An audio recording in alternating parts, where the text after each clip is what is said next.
Hello and welcome to the Fisherman's Post Saltwater Podcast Series Live Edition. This is our annual end of the year celebration. This is our 2022 end of the year celebration special live show. We're going to be joined by several captains from up and down the coast, checking in on them on what kind of year it was from a guide perspective. And we'll also be joined by Emmett of Marine Warehouse Center. My name is Gary Hurley of Fisherman's Post. Fisherman's Post has been serving the saltwater fishing community of southeastern North Carolina since 2003. We've been bringing you fishing reports, fishing information, fishing tournaments, fishing schools, and here in our latest and greatest effort, the Fisherman's Post Saltwater Podcast Series, where we reach out to our captain and guide friends and get their advice, their insights on how to catch more fish more often. And in this endeavor, I am joined every week by podcast partner Billy Thorpe of Thorpe Creative. Billy, congratulations on yet another year. Gary, another year, and I think this is our 141st episode. So it's a lot of time sitting beside of you here on the show. That's a lot. 141st. All right. Yeah, it's a lot. It's a lot, man. We've had over this year alone, just in 2022, over 1 million watched hours on our YouTube channel, which is just insane. So you guys aren't fishing; you're just watching our show. It's ridiculous. At what point do you think we'll get better? I don't think so. I think we've reached we've actually probably should start thinking about retirement in the next 6 months or so, because we're going to go out on top as much as we can. So we'll see. I'm just fishing for subscribes, Gary. Honestly, 58% of our audience has not subscribed to our YouTube channel. What? 58% of the people who watch our show every month have not subscribed. I don't know. That's what YouTube tells me. So hit that subscribe button. Help us out. Help us celebrate this show and subscribe to our channel. And it'll make us really happy. And we'll make Marine Warehouse happy, and I can jack up the price next year. So just go ahead and do that. How does that with other podcasts? 48% do subscribe? I have no idea. Yeah. So we have 41% subscribed who watch it, but I don't know. I don't know with others. I don't really compare. We're in a different league, Gary. I'm not even paying attention. So yeah, but do want to make sure we do shout out Marine Warehouse Center. I get a quick message from those guys, and we'll be right back. At Marine Warehouse, we have everything from trailer parts, engines, engine parts, new boats, boat parts, a full store. We have a service department. We are your one-stop shop for marine equipment and hardware. We offer a wide variety of parts and accessories for all your marine needs. The best part about working at Marine Warehouse Center is to help customers really get the most out of their coastal lifestyle and share our love for the water. At Marine Warehouse, we're here to get you out on the water because of our love for the water. We like being out there, and we want you out there with us. There you go, Gary. 137 episodes they've sponsored the show. Right on, I'm just bringing all the numbers. I don't have anything else to do. I hope we have done a good job of introducing them and branding them synonymously with Fisherman's Post, man. A great relationship, great guys. And again, we are close to me pulling the Hurley boat out of the water and heading over to Marine Warehouse Center with my laundry list and saying, hey guys, I want to be in love with my boat again in 2023. Please take care of these items, and you know what's going to happen? They're going to do it? They're going to take care of those items. Okay, I was going to say. Oh, you know what, Gary? We're tired of you and your crap boat. Buy a new one. They would. That comes up every time I go over there. I bet it does. You can buy a new motor or just buy a whole new boat, Gary. Which one? So that's funny, man. Yeah, we appreciate those guys, and we're going to have Emmett on the show later, so I won't spend too much time because I'm sure you're going to haggle him. Let's just say if Emmett doesn't connect, it's Emmett's fault, because I even hesitated introducing him when I said 10 captains and then Emmett, because if that dude can't figure it out, it's not our fault. We've given him everything he needs to succeed. He's a pretty smart guy. He'll figure it out. Where in the world's Emmett? Where in the world is Emmett? Hopefully he comes in. Hopefully he's here tonight. Hopefully connecting, because I don't have a picture, so I'm not photoshopped. I mean, someone's not captured a picture of him, so. Well, man, I'm excited, man. We got a bunch of captains. They're in the wings. They're waiting patiently. Some of them are already pre-gaming for this in some adult beverage kind of way. So it might get sloppy or it might be real fun. I don't know. Well, I'm going to give a couple of plugs before we go to the first guest and celebrate this year. A couple of plugs. The first plug, I'm going to plug our weekly fishing report project that we started in 2022. And while it was weekly from April through October, we are now in our bi-weekly schedule, and this is a membership-based fishing report sign-up. We are in the bi-weekly schedule, so the off-season is bi-weekly. However, to continue to give value to our members, it's not just a bi-weekly fishing report, but it's also a live show where our members can text in, call in, email in with their own questions for the guide. So if you're thinking, Gary, you do pretty good, but there's still some questions I wish you would ask, then this winter is the time to sign up. I think it makes a great holiday gift for someone who has everything. Let's get them more fluent with the weekly fishing reports. And then the other gift that I would suggest would be the annual Fisherman's Post saltwater fishing schools. We have one in Wilmington, February 4th, one in Moorhead, February 25th, full day affairs. People love them. It is a full day of instruction with, something like 18 guides at each school. So again, for that person that has everything, he doesn't need more stuff, let's give them an experience and let's help them catch more fish more often.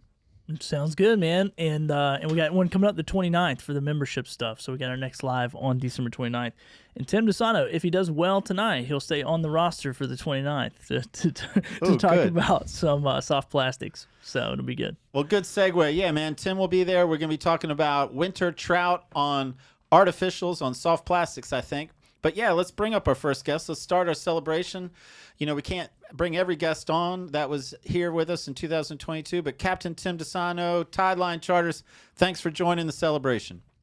Yeah, what's going on, guys? Appreciate you having me. Hopefully, I don't stumble on myself too bad and I get invited back for the 29th. Well, I tell you, there's no pressure tonight. In fact, I don't expect much of any substance coming out of tonight. Again, my vision was just sort of connecting, giving people more an idea of what it's like to be a guide here in North Carolina. And, I came up with some sort of starter questions. I don't even know they work. I'll just start with the general. What kind of year was it for Tideline Charters in 2022? What do you got? I'm blessed every day that, people want to come and spend the day on the water with us, and it keeps allowing us to do what we do. And 2022 was no different. We had a very, very busy year. I'm blessed with a clientele that keeps fishing with me year after year. So it's less of kind of forcing, small talk and, what do you do for work and where are you guys from kind of thing as much. Now it's just kind of like fishing with old friends, and, it kind of just, we get a chance to rib on each other just a little bit. Definitely makes it fun, but it's been a great year. Fishing's been, we've had our ups, we've had our downs. It's everything we come to expect for fishing in southeastern North Carolina, but it's been a great year all around. So it's a good way to wrap it up. All right. Well, I tell you, man, I think the one question I'm going to ask every captain would be, from a captain perspective, what are the two most often asked questions you get on a trip? And, fishing related, I guess I would say, what are the two top questions you get most often? Sure. I have said it for years now that if I was smart, I would have made T-shirts already, because I'm sure every guide in anywhere would second this question, or at least I believe that they would. If I could make a shirt, it would say, "How deep is it here?" That would be the only thing it would say on the shirt. Every spot we go to, "Hey, Captain, how deep are we? How deep of water are we in?" That it never fails. So that would definitely be number one for me. Number two, I would say, the question that I really kind of chuckle at, and now some of my more seasoned clients, they definitely get a little bit more of a smart remark in return. But is this a good spot? Yeah, that's the one that kind of chokes me up a little bit. Where I hope so. Now my more answer is, well, no, this one sucks. We're just killing some time until we go to the next spot that's actually going to be good for us. So. Those would be the two that I get asked most frequently, probably. Well, man, I have another. This is more, I think, Tim Disano specific question. What would you say would be the record number of phones that have gone overboard in a calendar year? Last year for me, the record was 4. 4 phones. So, yeah, 4. I told the lady at the Verizon store that they need one of those like punch cards you get like at a coffee shop, where if you drop your 3rd or 4th phone in the water, you get the next one free. But this year I'm doing pretty good. It's only been 1 this year, and it happened on January 1st. So that was we've almost made it an entire calendar year without another one going in. Now I just put my phone away. I try to, at least, but some have been my fault. Some have been more or less unfortunate interactions with other people trying to move phones around. But it if one phone a year is what it takes, it's worth the $7 or $8 a month that I pay in insurance, I reckon. I think I got 2 more questions for you. We're going to move through our captains pretty quickly. Next to last question. So what's the best way you found for beating those random captain's license drug tests? Say no to drugs, kids.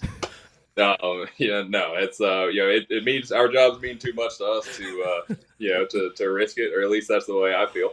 Everyone partake in whatever extracurricular activities you decide, but if I'm looking for a way to unwind after a tough day on the water, mine normally comes in a can or a bottle.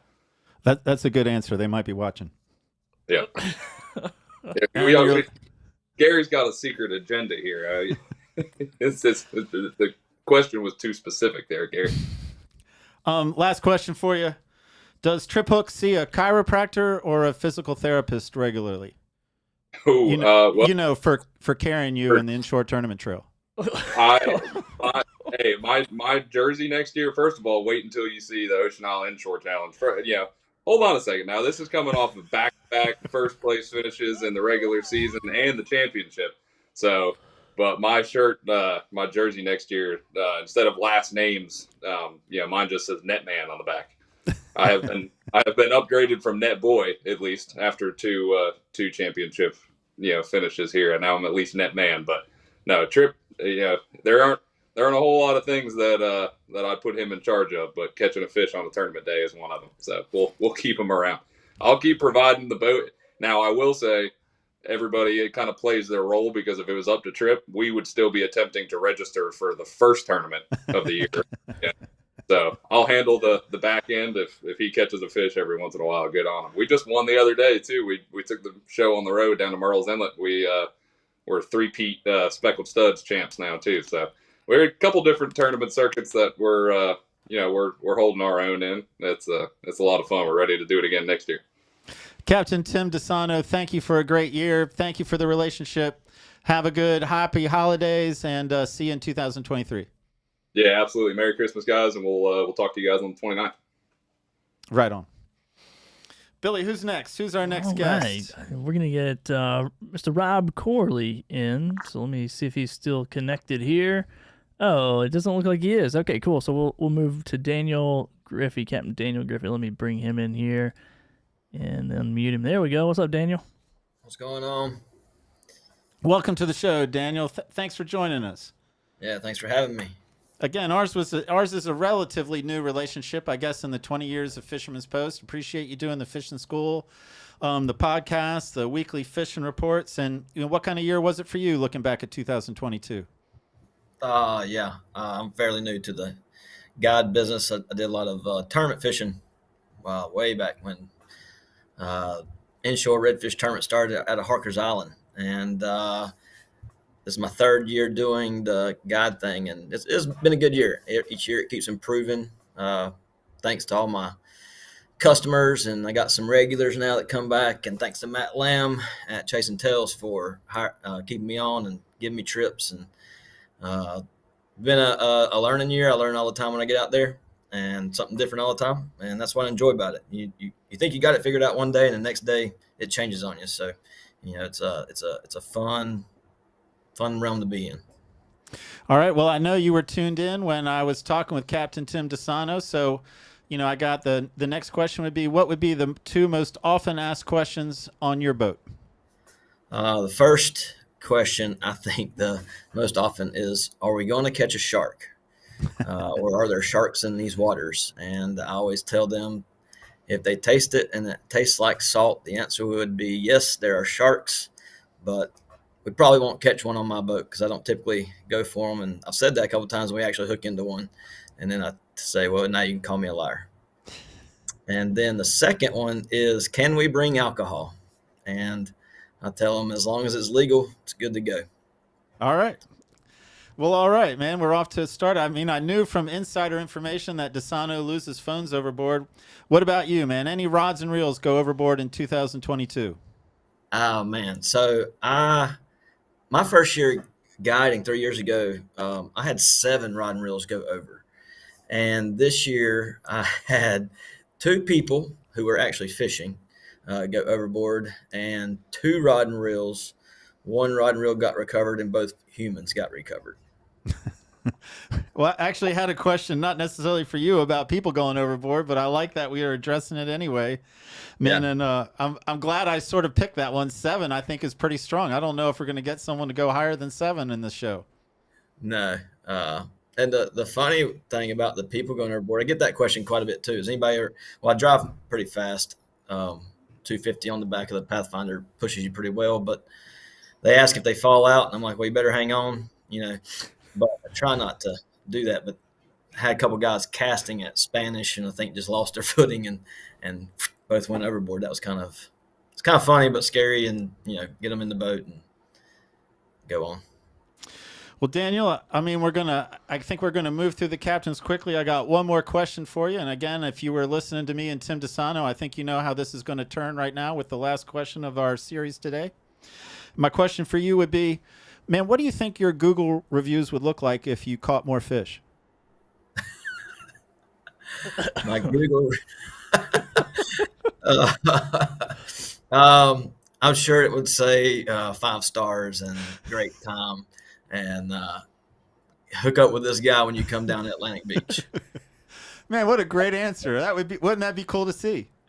Yeah. Don't let him talk to you like that, Daniel. Don't let him talk to you It's like all that. right. It's all right. I get people that ask me, I ask them all the time, like, how'd you come up? Like, how'd you find me, or what made you book me? And they're just like, oh, I just clicked in inshore fishing and you popped up. And I'm like, okay, that works. And then I had one guy, we caught some fish, and it was a tough day. It was hot and windy, and every condition possible, but they got their limit of fish. And he was like, well, I'm gonna give you a good Google review. And I was like, it's kind of funny. I didn't know I was on Google. So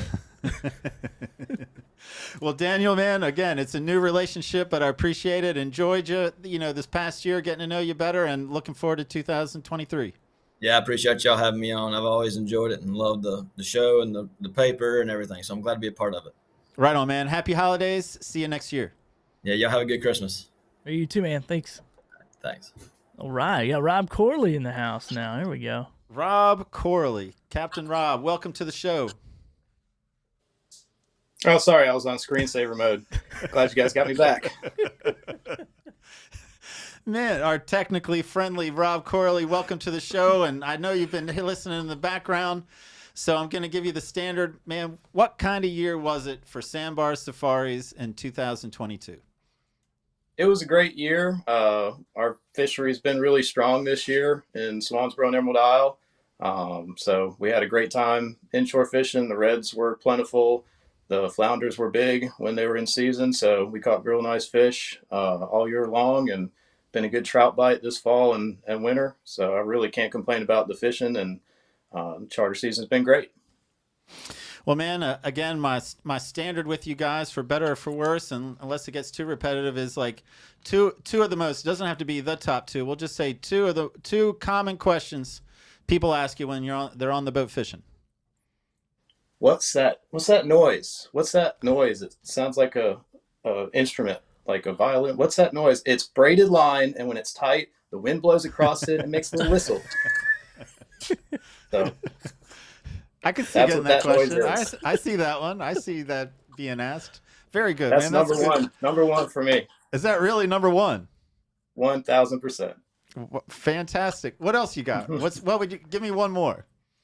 One more question.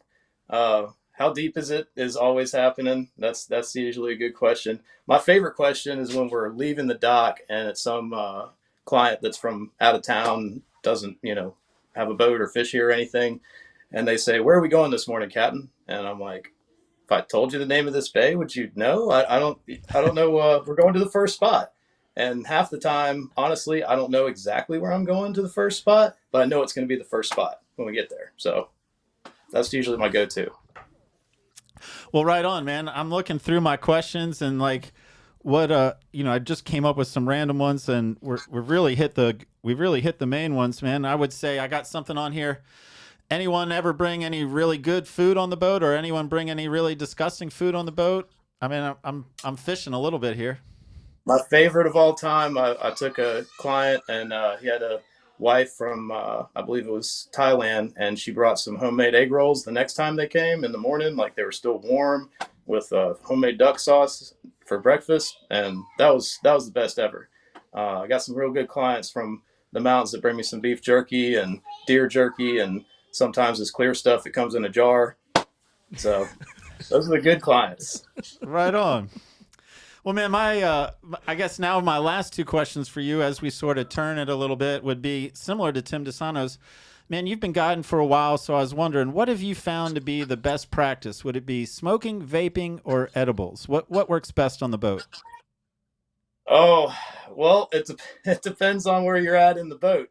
You might not end up getting back from where you've been, or figure out where you're going. So I would recommend keeping it off of the boat and keeping those plants on the ground. They don't grow good in the salt water. And Rob Corley, man, my last question for you before we say goodbye. I'm wondering, do you still call Jeff Kronk and ask him for advice, or was that just the first 10 years of guiding? No, he told me yesterday where the bait was at. I hope he's watching because it's 1,000% true. It was in my backyard. I didn't know it. So, yeah. Call Jeff. He'll tell you. Well, Rob, I do want to thank you for the relationship again, man. Known you forever, known you on different levels, enjoyed you on different levels. And, I'm going to go ahead and give a Sandbar Safari plug, man. And this March of 2022, went down and visited you in the Keys. Maybe many of our guests don't know you spent a couple of months in that February-March zone down in the Keys, and you're doing guides down there. Man, great host, great fishing down there, great fishing up here with you. And so happy that Fisherman's Post has brought us together. Yes, sir. I appreciate y'all, man. We always have a good time, and looking forward to watching Max outfish you and Gary outfish you. And if you bring Billy, I mean, shit, he might even do it too. I'm probably going to do that, yeah. I'll fish him all day. I would love to see it. Well, Rob, man, well, right again, on, Gary. Love you guys. Good end of the year. To see you. Happy holidays. Yeah, man. Take care. You too. Thanks, Rob. All right, man. Next up, we got Captain Chris Osmond in the house. What's up, Chris? Osmond. What's going on? Man, you two have been something of a new relationship, at least in the perspective of 20 years of Fisherman's Post. Man, glad we have connected. Again, we could say school, we could say weekly fishing reports and podcast. Man, and so first, just want to say, man, thank you for the relationship. You're welcome, man. Pleasure to be on here and be able to talk with you guys every other week. I love it. Well, I'm glad you do, because we're going to lean on you again in 2023. But tonight we have this rhythm, and so I'm going to give you the first question. What kind of year was it for Chris Osmond, Captain Chris Osmond, in 2022? No, it was a great year. We're busy as I can possibly be, and basically fed off. I had a lot of repeat clients. That was my biggest thing. I would say probably about 70% of my people were repeats. And like I listen to Tim's, it's like you're pretty much fishing with friends at that point. It doesn't even feel like you're working. At the end of the day, when they come to pay you, it's like, dang, I forgot I was getting paid for this thing. Well, right on, man. You're a fortunate guy, but I mean, you've worked hard to be a fortunate guy. I'm not going to say it's just happened. The next question I go to is two of the most, doesn't have to be the top two, but two questions that are often asked by clients on your boat. Shoot. I think how long is it going to take to get to the first spot? All right. And sometimes the first spot might be right outside the marina. Sometimes it's to the jetties. I mean, I was just telling 5 minutes. No matter where we're going, it's 5 minutes. Next spot, 5 minutes. That sounds like a solid answer. You don't even have to think about it. You just give an answer. Good for you. What about a second question? What do you got? I feel like I've caught you off guard with this, even though you've heard me ask the three captains right before you. But what about a second question? Oh, the second one is, what's the biggest fish you ever caught? All right. Every time. What's the biggest fish? When I was imagining questions, that was one of the questions I imagined at least one captain would say, what's the biggest fish you ever caught? Yeah, I always tell them it was a 12-foot blue shark. That's it. Is that a true answer, or is that just what you tell them? No, I caught it when I was 12. Well, right on. Yes. Man, I'm going to give it again. I'm trying to come up with an odd question before we go to the between two ferns portion of our interview here. Man, I threw this question out here. I didn't know if anyone would have a good answer. What's the oddest item that's ever been left on your boat? Does anything come to mind? Gosh, now I've had people leave cups, sweatshirts, nothing real crazy.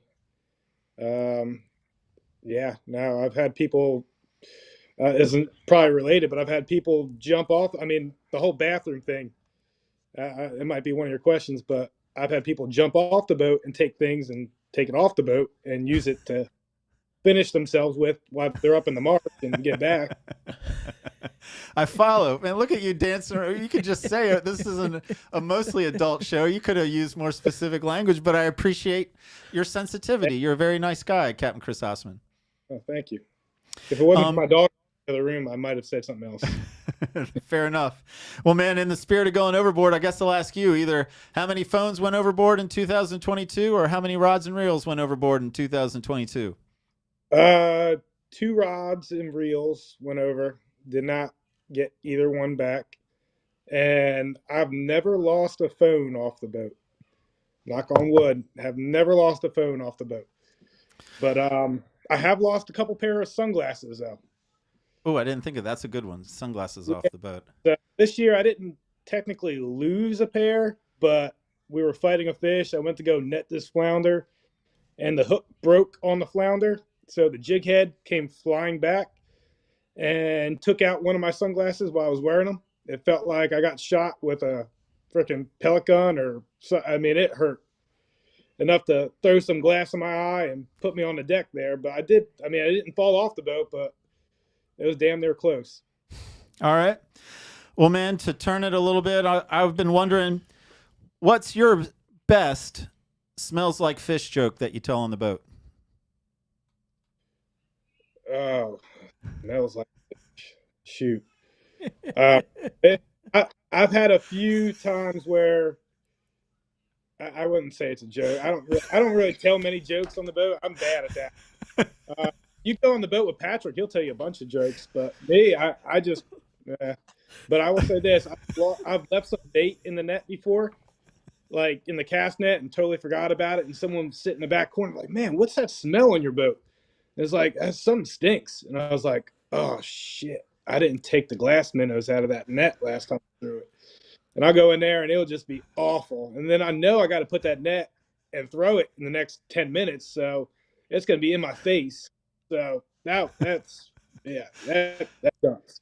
Chris, your answer makes me feel bad. You are such a nice guy that you truly tried to answer that question. Even though it wasn't a serious question, I was expecting you to just discard that, but you're such a nice guy. You worked very hard to answer it. I just flipped it. That's it. Just changed it. Well, I tell you, you mentioned Patrick, and that, funny enough, is your second question, our last question today. So we're talking about Captain Patrick Kelly of Cap Smiley's Charters, and I've always wondered, is Patrick Kelly your dad, or is there some other relationship there? Don't let him talk to you that way, Chris. Don't let him talk to you that way. No. If there's anything now, especially in regards to fishing, because we all know he don't fish that much anymore. Yeah, he's not dad. Well, for a surprise for you, we have Patrick Kelly live right now. Bring him on.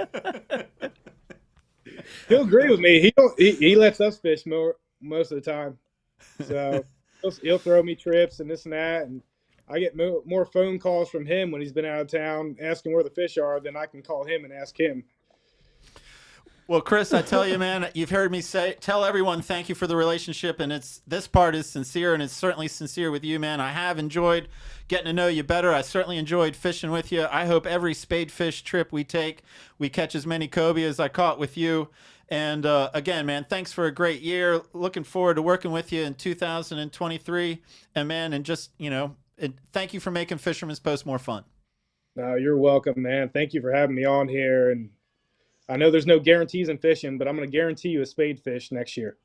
All right. I like it. I'm writing that down. We got this recorded. Write it down. Cash I'm writing flow it down. Thank you, Chris, man. Appreciate you. You're Thanks, welcome. Chris. Y'all have a good one. You too, man. All right. Next up, we got Byron Schultz. So I'm going to bring him in. Byron. What's happening, Gary? How you doing? Man, doing good, Byron. Good to be talking to you again. Always enjoy talking to you. Yes, likewise. All right, so Captain Byron Schultz, Going Bogue Outdoors. If you've been tuned in, I don't know how long you've been waiting in the wings.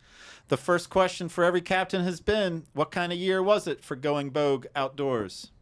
Well, aside from all the trout guys that, run and burn maybe 6 gallons on 2 half-day trips, running offshore with $5 gas this year has sucked. And blowing 30 knots all of June sucked. But aside from that, fishing's been great. We've had a lot of good gag fishing, a lot of good trigger days, a lot of good deep drop days. We have a lot of good trolling action, and overall, it's been a good fishing year. It's just been a hard year to really make it as an offshore fishing guide on a 27-foot boat.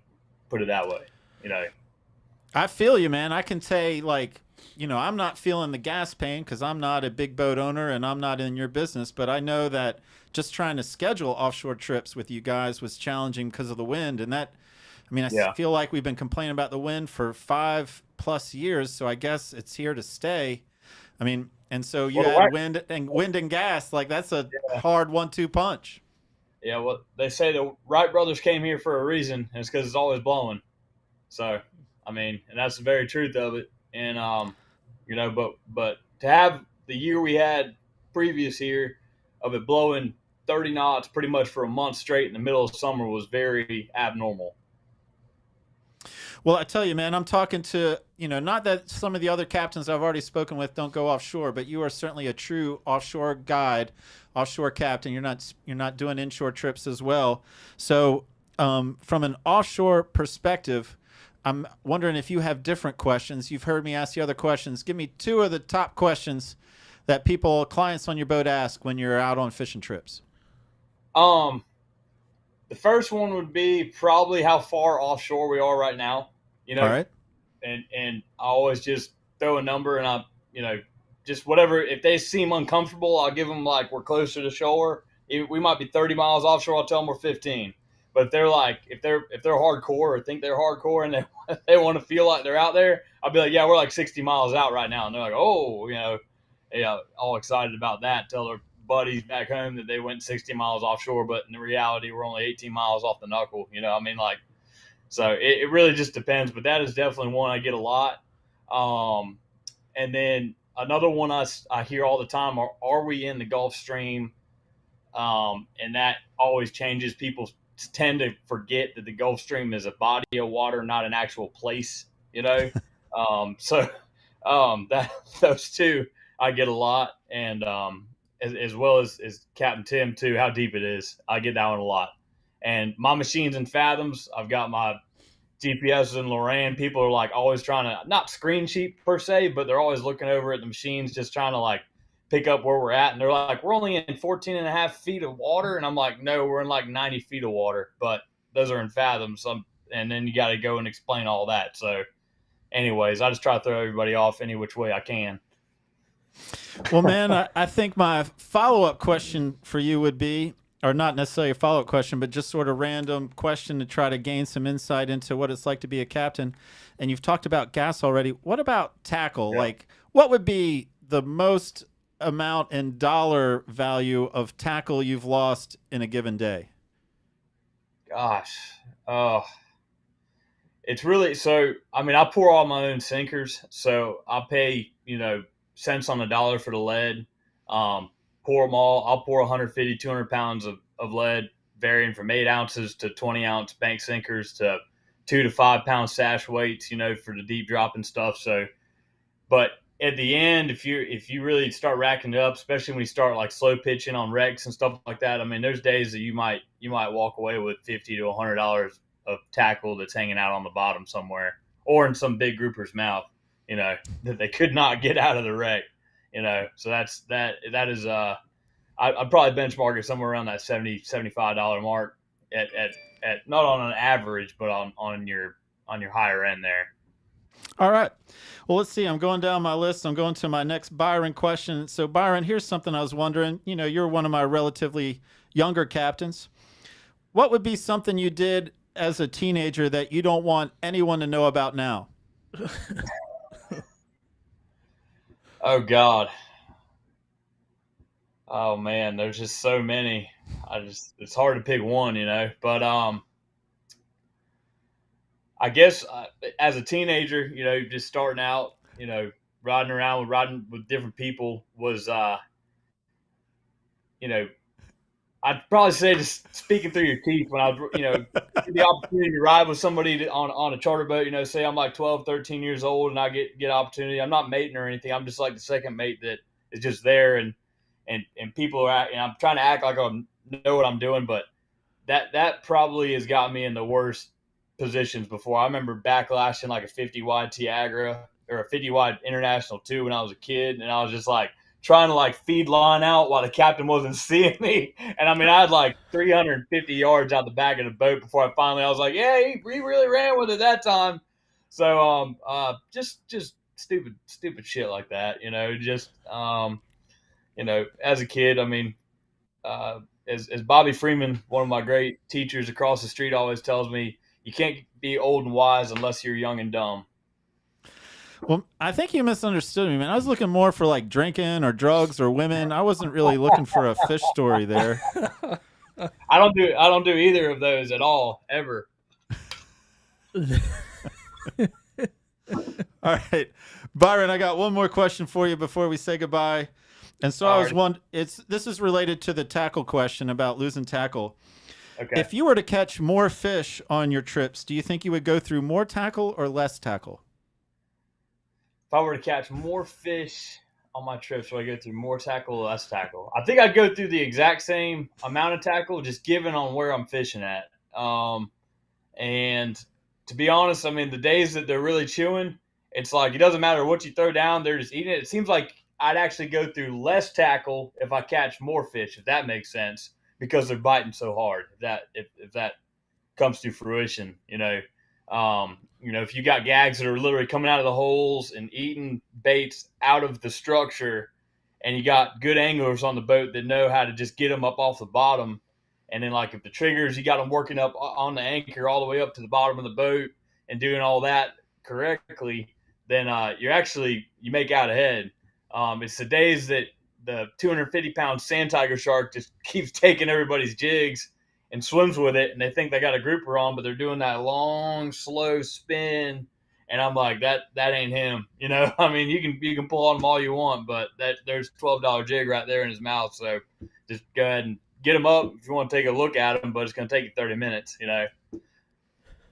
Well, I like the more fish answer, and not for your sake, but for your client's sake, I hope you lose less tackle in 2023.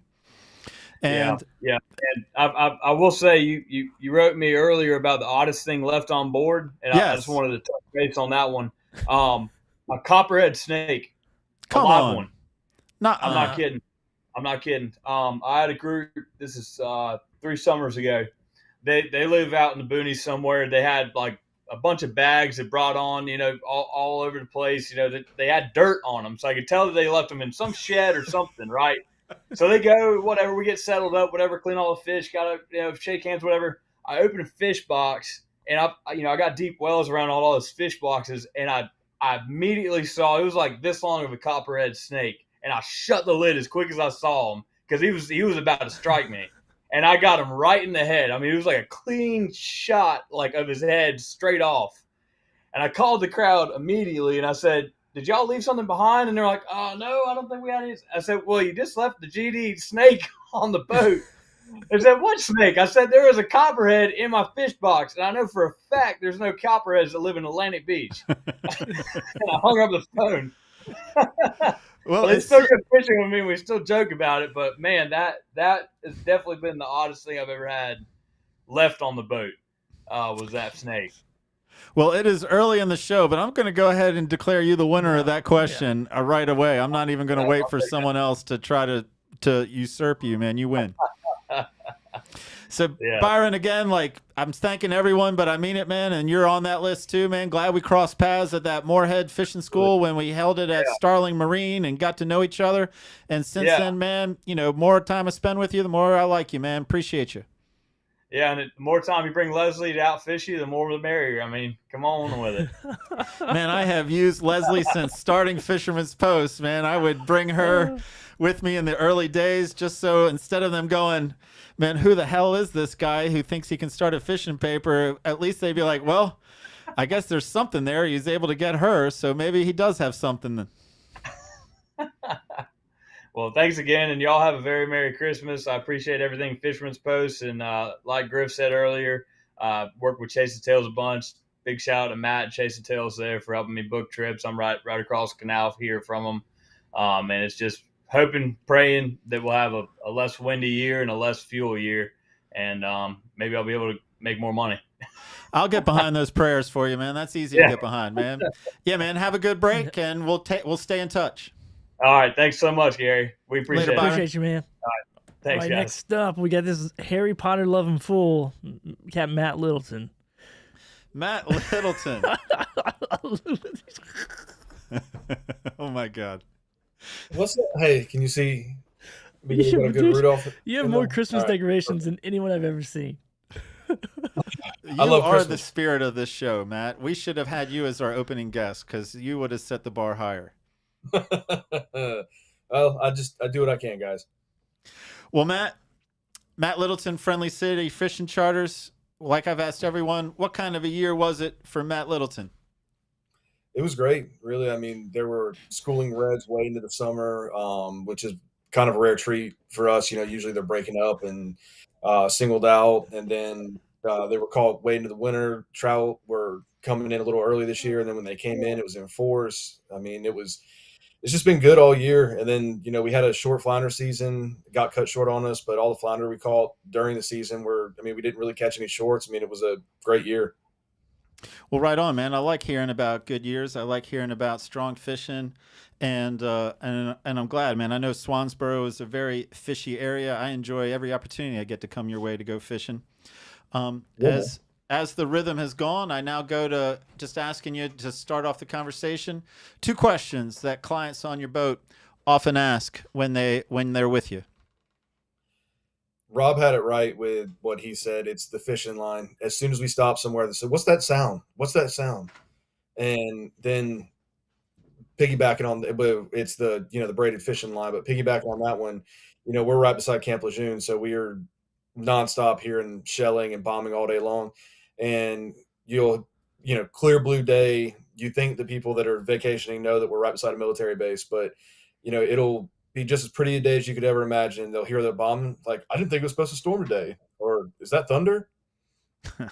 Right on, man. I love these questions. Like, some of them are predictable that you guys are telling me I could have guessed at it, I guess, and some unpredictable, man. I think my follow-up question for you, God, man, I just love. Oh, I know what it's going to be. So, man, I know you're good with a joke. You've been good with a joke on weekly fishing reports. You've been good with a joke when I've fished with you. So I'm going to ask you, and you got to keep it somewhat clean. Give me one of the better jokes a client has shared with you over the past month or two.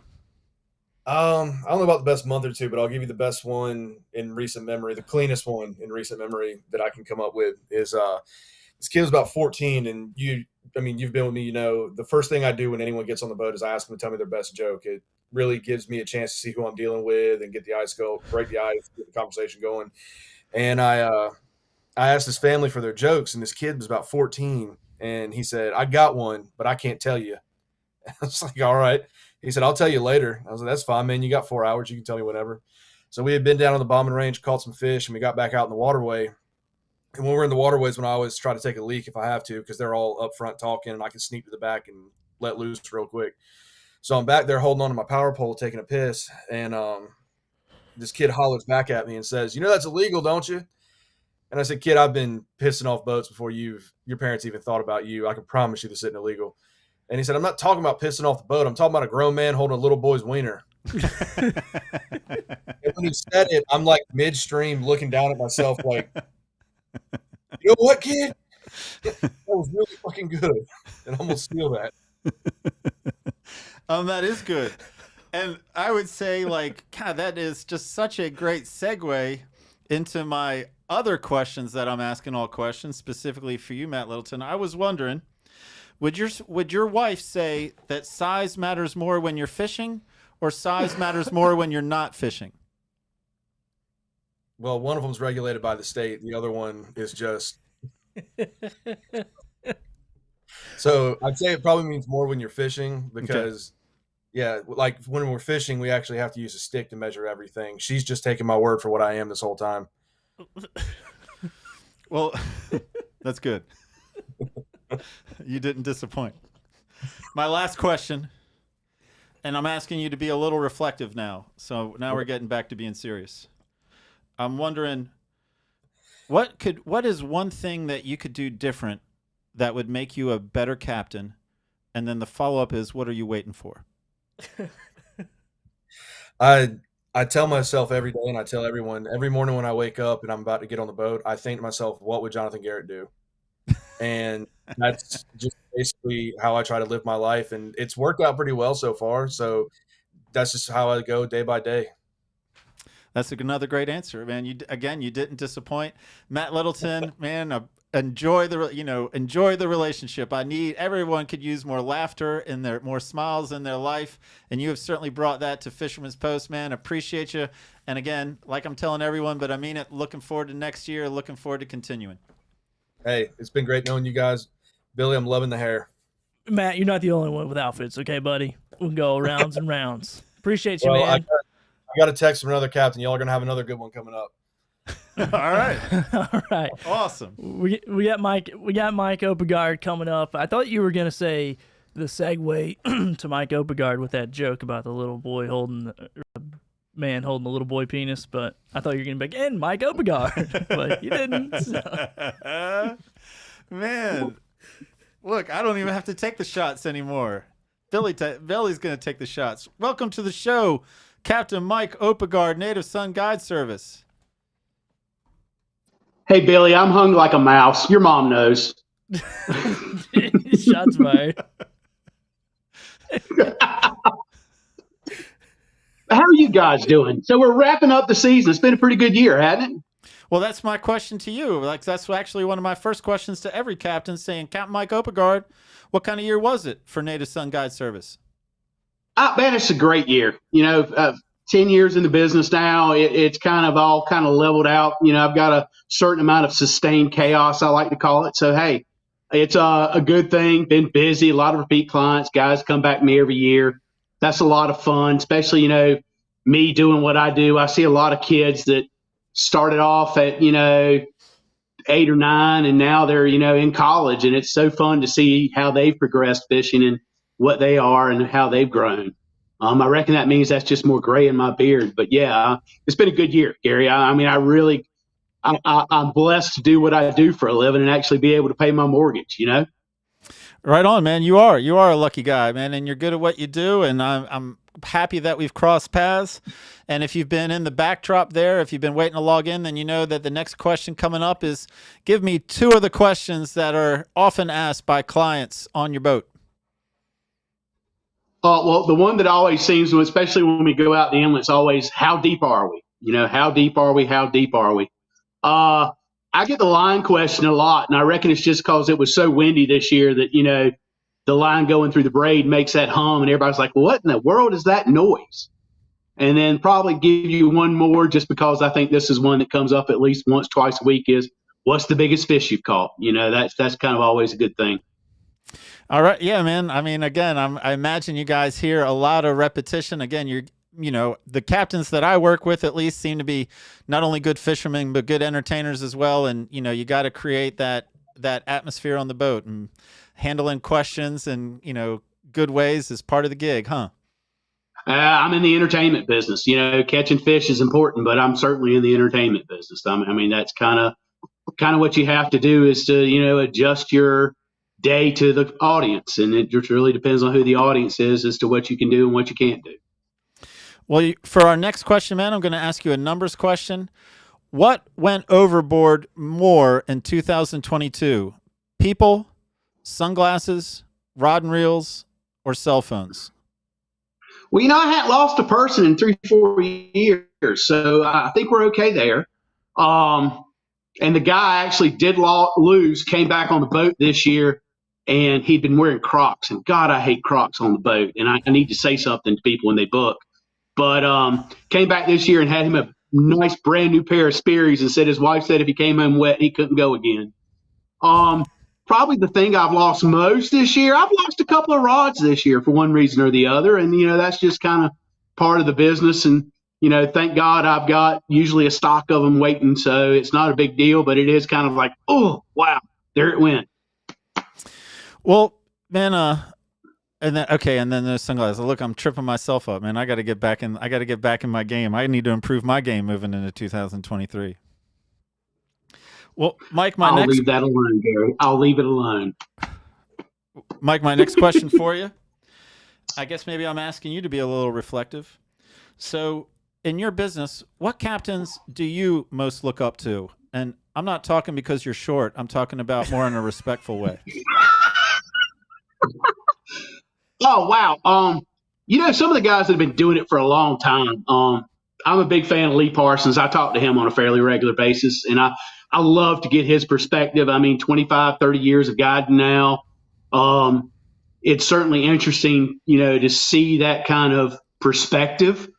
I know with me, although I've been guiding 10, I've been here all my life. So it's kind of interesting to talk to a lot of the commercial guys just to kind of look at how things have changed and, their take on that. Other than Lee Parsons, talk to Seth on a regular basis. It's always good to, get his perspective on everything. We have entirely different styles of fishing. But it's good to say, hey, what am I doing right? What am I doing wrong? A guy that hadn't been at it real long that I talk to on a real regular basis is Ray Britton. Ray and I are around the same area all the time doing the same thing. So it's always good for us to kind of check in with each other, if for no other reason, just to stay out of each other's hair.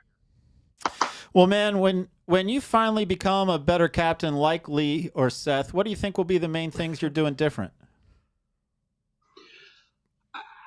I don't think it's anything you can do. I think there's just a breadth of experience that just is a function of time. Oh, there's things you can do better. Thank you very much, Gary. We will. If they only knew how much shit we give each other off the air, huh? There's definitely things you can do better. You're going too deep for this. The answers are right in front of you if you open your eyes.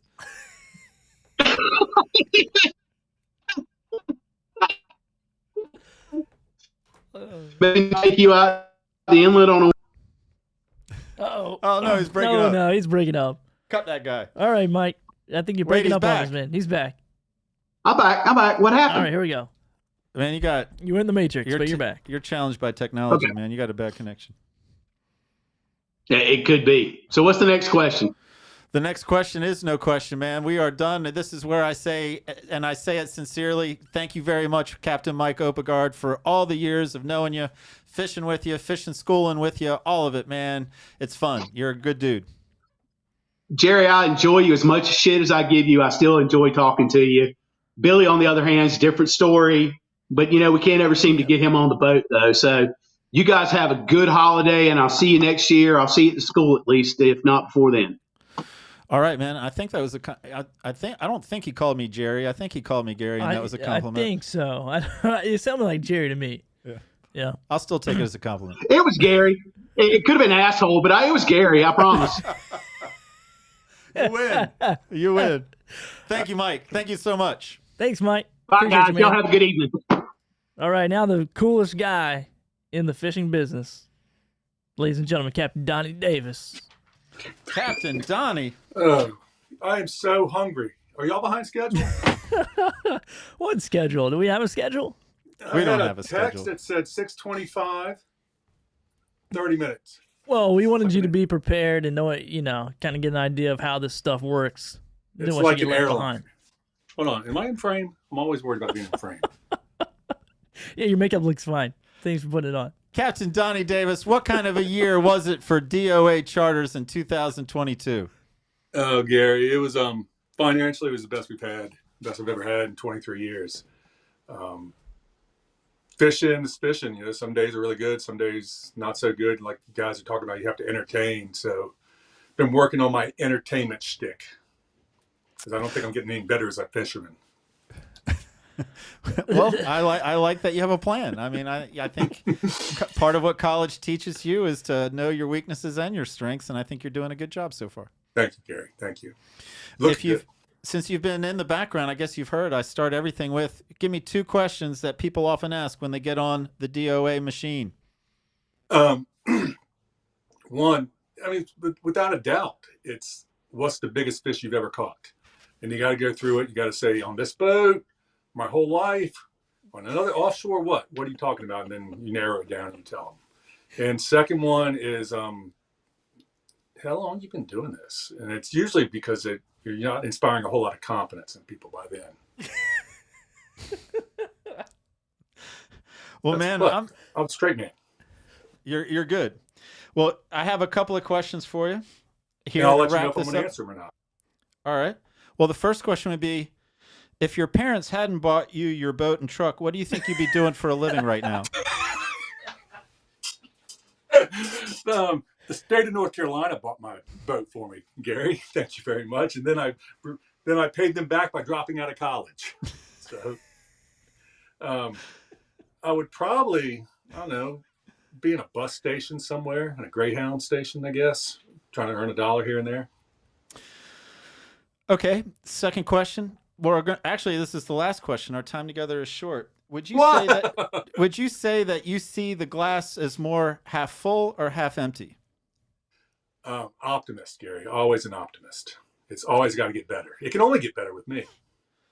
Well, that wasn't really the original question. The original question I was going to ask you is, do you think it's funny, that you're the only guest tonight that actually didn't do a podcast in 2022? Or do you think it's kind of rude that you're the only guest tonight that didn't do a podcast in 2022? Do you feel like it's rude that you've only been on my podcast once and I've only been on yours once? Wait a second. I'm asking the questions here. Do I feel like it's rude that you did not repay the favor by having me on your podcast this year? Is that what you're getting at? I just want you to feel special. All I really wanted to do is I didn't care about your answer. I just wanted our audience to know that you're literally the only guest tonight that wasn't on the podcast. That's really my only accomplishment. That's really all I was going for. Are some of them like multiple ones you go to? You can call them at the last minute? Are any of those guys? Yeah, they don't have anything else going on, and so they'll connect. I'm like, Donnie. Well, other than Donnie, who are we going to invite, Billy? We're there now, Gary. Like, dude, do we go to this guy again? We call him again? We've run out of people that were willing to be on our. I think the luster of mine is worn off locally here. Well, I am going to give you one more question. It's actually a question I asked another person, but I'm going to change the wording a little bit. I'm going to recycle a little bit. I asked Byron earlier, and my question to you is, what is something that you did at East Carolina University that you're so happy cell phones and social media didn't exist then? When I walked in on you with that group of guys. Me because too. I would have shown zero character and posted you everywhere. But I'm hoping that's something you grew out of. You were just experimenting that one time. Oh, my gosh. I mean, what's college for? Exactly.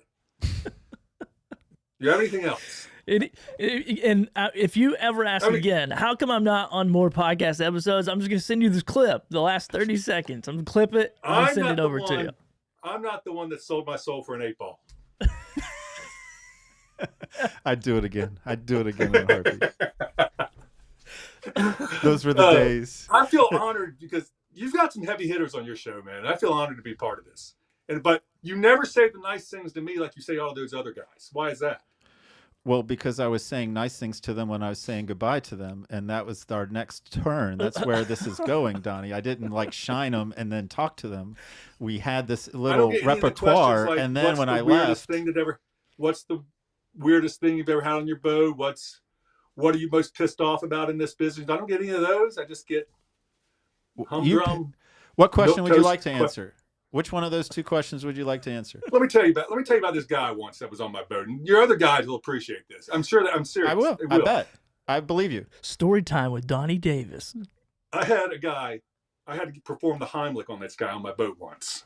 He was choking on a fucking sub or a hoagie, wherever he was from, called it.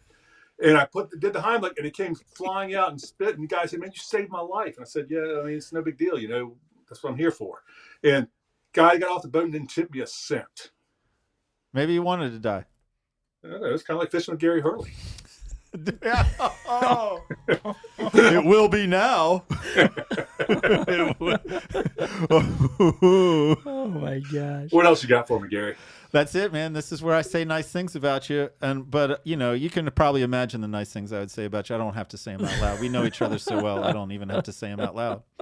Yeah. I don't need you. I don't need you grooming me, Gary. Donnie Davis, you are one of my favorite people. You truly make it fun, man. I do enjoy everything about you, man. Thank you so much. All right, boys. I'll talk to you later. See you, Donnie. Appreciate you, man. All right. Up next, we get Captain. I love this, man. This is perfect. This is great. Me and Matt collaborated a little bit, but not really. I saw the picture of him, and I was like, man, this is just funny. Yeah, we're going to call it a tie. I don't know. Where do we go? We go Matt Littleton 1, him 2, or do we go him 1, Matt Littleton 2? Yeah, I'm going to say Matt Littleton. Matt was sitting in his PJs, okay? Yeah, and he had Rudolph the Red-Nosed Reindeer. Yeah, and he had Rudolph that I'm pretty sure he made out of paper mache in 3rd grade. So I'm gonna go with Matt just because of that. Well, Brad, we appreciate you coming to the show, and like I've been asking every captains, just want to know, you know, what do you say, man? What was it? What kind of year was it for you in 2022?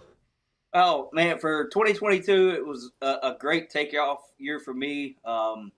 This was my 3rd year in the guiding business, so I've had a really tremendous increase in business this year. And then, you know, being able to retire from the military now and then going full time in it, it's just gotten that much better. The connections I've been able to make and some of the friendships I have now because of this, it's really been a great year. Well, man, you know, if you've been tuned in, you know that the next question coming would be 2 questions that you often get asked by clients on the boat. Yeah, really, I got to say it's on par with about everybody else. You know, whether it's the braid, the wind running through the braid a lot gets asked. I was like, oh man, what's that noise going on? So then you kind of describe of like how the wind comes through the braid. And then if we're in the Swansboro area, of course, Matt hit it too. All the bombs and the so-called thunders and stuff like that happens quite a bit. I guess my next question for you, I'm sort of going through some of the questions I haven't asked. I'm trying not to be too repetitive here. Kind of curious, man. Did anyone have to use the 5-gallon bucket on board in 2022? Oh, yeah. A couple people had to use the 5-gallon bucket on board on 2022. I typically always try to leave it on board. Sometimes if we're inshore, not so much. If we're running a nearshore or offshore trip, or especially this time of year, a duck hunting trip, there's always a bucket on board for folks. I remember I do have a story on that one. We had to wait at Dudley's Marina till 7 a.m. so a lady could buy a case of beer to go out and go kind of nearshore fishing for Spanish. So we sit there and wait, and all of a sudden we get off the beach or whatever, and she did not drink one beer because she was scared to death to either pee in the bucket or jump in the water and pee. So, yeah, I mean, to each their own on it. Well, man, that'll lead into my next question. I guess we're talking about women on the boat. So, you know, it's a glamorous business you're in. So I was wondering, how often do you get booked by women that don't want to go fishing? They just want to have sex with a captain on the water. How often does that happen? Probably only when my wife comes on board. So same question about men. Depends on if Matt Littleton's coming on the boat or not. All right, my final question for you, Brad. He's a little cutie, little hairy cutie. My final question for you. So, if you couldn't charge when you didn't catch fish, what fast food restaurant do you think you'd be working at? It's funny because I actually worked at a lot of fast food restaurants growing up. Anyway, but if I had to pick a fast food restaurant, I'd probably actually go back to Taco Bell. You know, I really enjoyed Taco Bell. behind the scenes, you can make really good creations in there. Well, Brad, man, we're running towards the end of the show. I'm sorry our time together is short, man, but glad you could join us. Glad you could celebrate with us.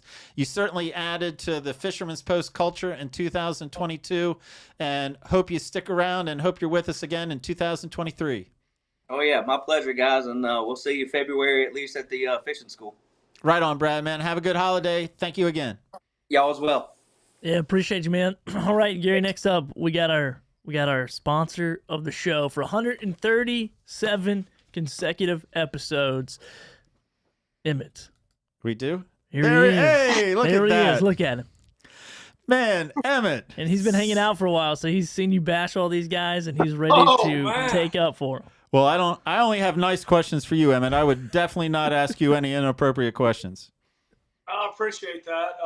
Hey, before we get started too much, I think everybody that's been on this podcast and everybody that is going to be listening, big shout out to you and Billy, man. Y'all are killing it. We love everything y'all do. Thanks for the Fisherman's Post.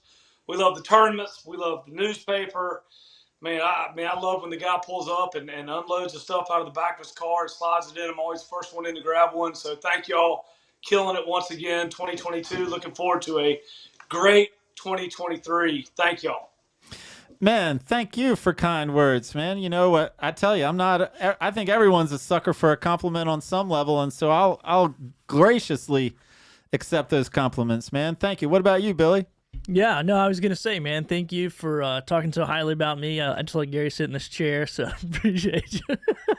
I got to take up for some of these guys. I got to take a shot at Gary every now and again. But no, it's fun, man. And, the thing about it is we love, Marine Warehouse because you guys not only support our show, but you support all kinds of community stuff. And I think that's when Gary and I had a conversation almost 3 years ago, like, why do we want to start the show? It was like we love this fishing community and this fishing, space, and I just want to keep building, well, really, Gary has a newspaper, so I was like, dude, you got to do something digital or we're just going to have to bury you. Okay, so that's it. Yeah, I was just looking at Mary Skiffmas at Airlie Gardens this past Sunday night, man. Speaking of Marine Warehouse Center's participation in many ways in the community.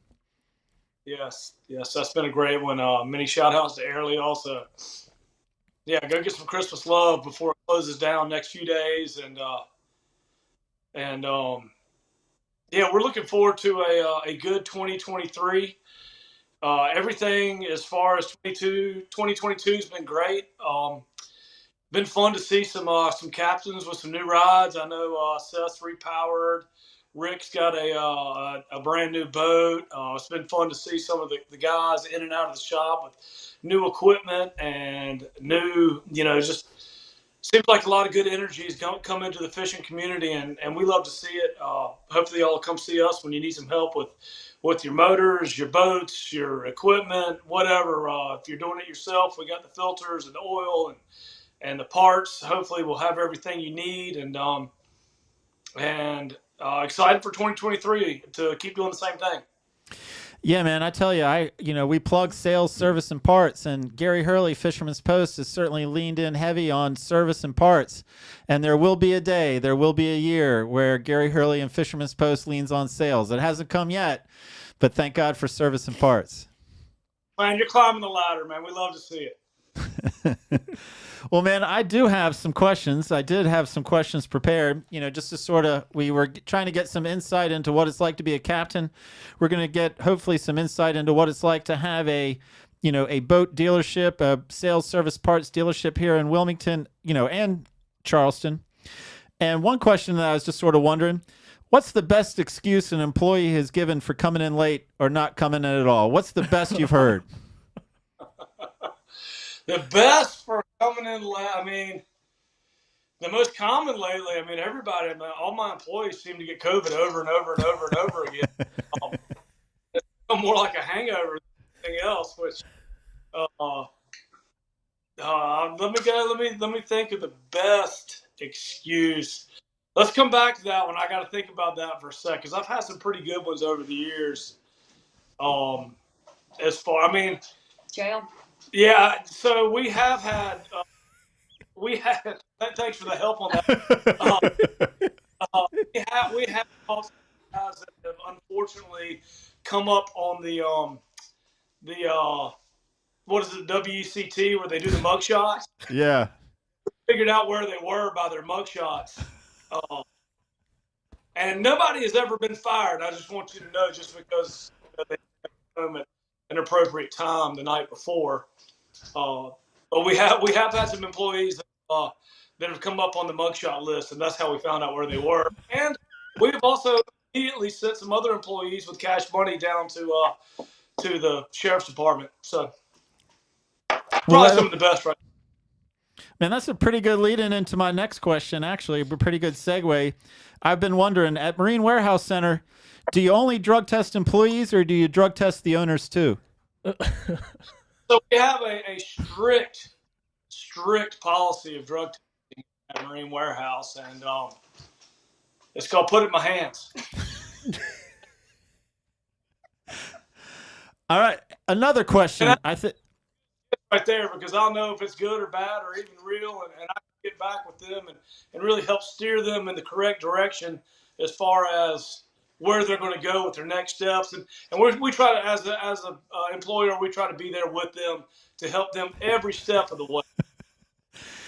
Man, what a great system, man. That is fantastic that you are that conscientious and get that involved in the people that work for you. Flawless, and I've never been wrong. Well, here's a question that many people have had, and I was wondering too.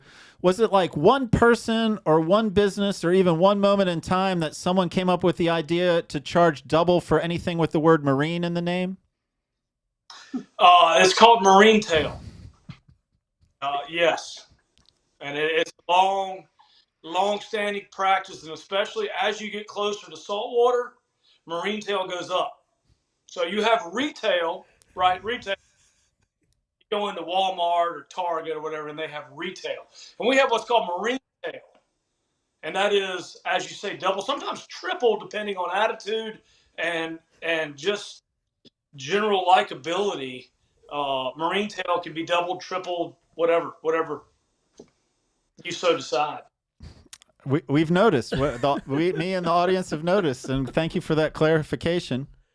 Yeah, and so especially with your manufacturers like Yamaha and Suzuki and Mercury, and Yamaha and Mercury have Marine Tail. They kill the game on that stuff, and so we're just trying to do the best we can.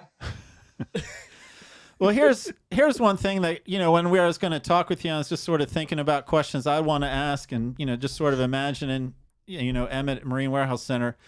And one question that came to mind was, like, if you stopped working today, if you didn't go in tomorrow, how many weeks would it take for someone to notice? I'd be pretty, unfortunately for me, I think it'd be pretty quick. Let's see, payday's on Friday. So, we got a good crew up there, though. I do need to hand it to everybody in the store. They do a great job of getting everybody what they need. And, man, the better we get, the less they need to see me. So that's probably a good thing for everybody that's working at the shop. I'll agree to that, man. That's a good answer. And I have one last question before we say goodbye. And thank you for everything. And I would like you to be honest in this next question, please. So what's the most amount of money Billy and I could charge you for your sponsorship and you would still pay it? That's not my department, Gary. That's Lil. Discuss that with Lil, and a lot less than you charged us for last year. But we are really happy after getting overcharged. We are really happy that you guys have figured out the Marine Tail deal. Remember those guys that have been with you for a long time, and so as 2023 gets on, you can come back to reality, and we'd love to hang with you for another year. Everything's been great, and man, Merry Christmas and Happy New Year. I appreciate y'all having me on today. Emmett, we appreciate you too, man. And this is where we say thank you because, man, it's been great, man. And I will say that it is Marine Warehouse Center that reached out to us and said, we love what you're doing with the podcast. We want to be a part. It wasn't us making a sales call. It was you guys being proactive. Man, we'll be forever grateful for that. Yes, sir. Well, thank y'all. Yeah, we say the same thing. I mean, We love being a part of it, and look forward to continuing the relationship. Look forward to the tournaments. We look forward to everything. I'm excited. 2023 is going to be a great year. Weather's going to be great. Let's go.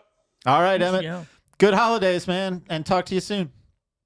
Back at you. See y'all soon. Appreciate you, Emmett. Oh, that's Lil saying double or nothing. She's doubling down. I love it. All right. Appreciate Merry you. Christmas to us. Merry Christmas, Gary. Appreciate you. Cheers. Thanks, Emmett. All right, man. What a show. I think we survived, Gary. Man, what a great celebration, man. I'm proud. I'm proud of what we've done. I'm proud of the friendships, the relationships we've made, and everything feels good. I don't know, man. After you haggled those captains that hard, we might be riding solo next year. I might have to ask you some fishing questions. Ooh. Oh, man, it's been fun. So really appreciate everybody that's watched, viewed, listened, wrote in, haggled us at the grocery store, whatever that looks like. No, we really appreciate it, and it's been fun, man. It is a good time when you see Gary out and you say hello to him and get his autograph next time. Right. He loves it. He loves it. Because he's so busy. He loves to stop and really appreciate fans. So you guys make sure when you see him, make sure you get an autograph. Man, it is a good time. And, we have the boat show coming up that we'll be a part of, and we'll see a lot of, people who watch the podcast there. We'll see some at the fishing schools. And like you say, man, see them around town. And It is fun, man. It's a fun project, and we're fortunate to be in a position where we can do this, make a little bit of money, and have so much fun.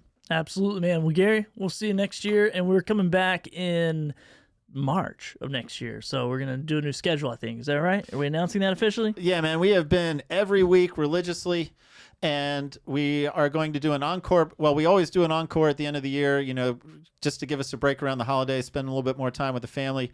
And instead of being weekly in January and February, we feel like we've earned a little bit of a break, and we will come back even better starting in March with more how-to, more of what you come to expect with the Fisherman's Post Saltwater Podcast series. Awesome, man. Well, that is it, Gary. We'll see you in the next one. See you next year. You too. Fisherman.